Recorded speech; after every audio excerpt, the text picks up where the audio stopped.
నా బుక్స్ కూడా అక్కడనే పడిపోయినాయి. తీసుకున్నావా నీ బుక్స్? నా బుక్స్ అస్సలు అక్కడనే పడిపోయినాయి. అందరి బుక్స్ ఫ్యామిలీ మొత్తం బుక్స్ అక్కడనే ఉన్నాయి. నువ్వు తీసుకోలే అప్పుడు తీసుకొని లేరా నేను బుక్స్? నువ్వు ఎన్నో క్లాస్? ఎల్కేజీ.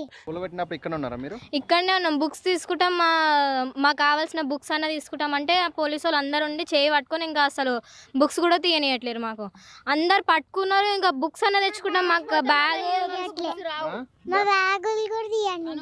కూడా తీయలేరా?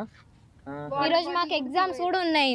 ఆ ఎగ్జామ్స్ కూడా రాయలేము మేము. ఇంకో ఇప్పుడు ఇక్కడ 9th క్లాస్, నేను ఇప్పుడు 4 monthsలో నాకు 10th కూడా స్టార్ట్ అయిపోయిద్ది. ఆ బుక్స్ కూడా తీసుకుంటామంటే బుక్స్ కూడా తీయలేరు వాళ్ళు.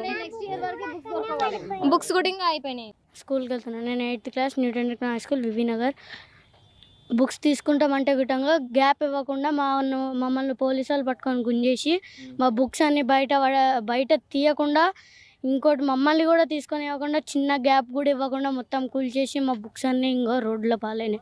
ఈరోజు ఎగ్జామ్ ఉంది, టీచర్లు కాల్ చేస్తారు ఎగ్జామ్కి రాలేదంటే ఇట్లా చెప్పుకోలేని పరిస్థితి మాది. అట్లా బుక్స్లు పడేసి ఆ బుక్స్తో ఎట్లా చదువుకోవాలో విధంగా తెలుస్తలేదు. ఇప్పుడు మళ్ళీ నెక్స్ట్ ఇయర్ వరకు బుక్స్ రావు. ఇంకా బుక్స్ అన్నీ వాళ్ళకి స్కూల్లో ఉన్నారు కదా, ఆ స్టూడెంట్స్ స్టాక్స్ అవన్నీ అయిపోయినాయి. స్టూడెంట్స్ వాళ్ళకి ఇచ్చేసారు అన్నీ. మాకు ఇంకా నెక్స్ట్ ఇయర్ వరకు ఉండవు బుక్స్.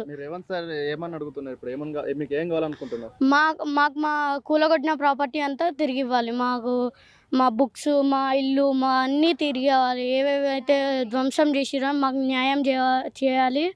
ఇవన్నీ ఏవేవైతే కూలగొట్టిరో వాటికన్నిటికీ జరిమానా కట్టాలి. ఇది నేను అడుగుతున్నా నా నుంచి.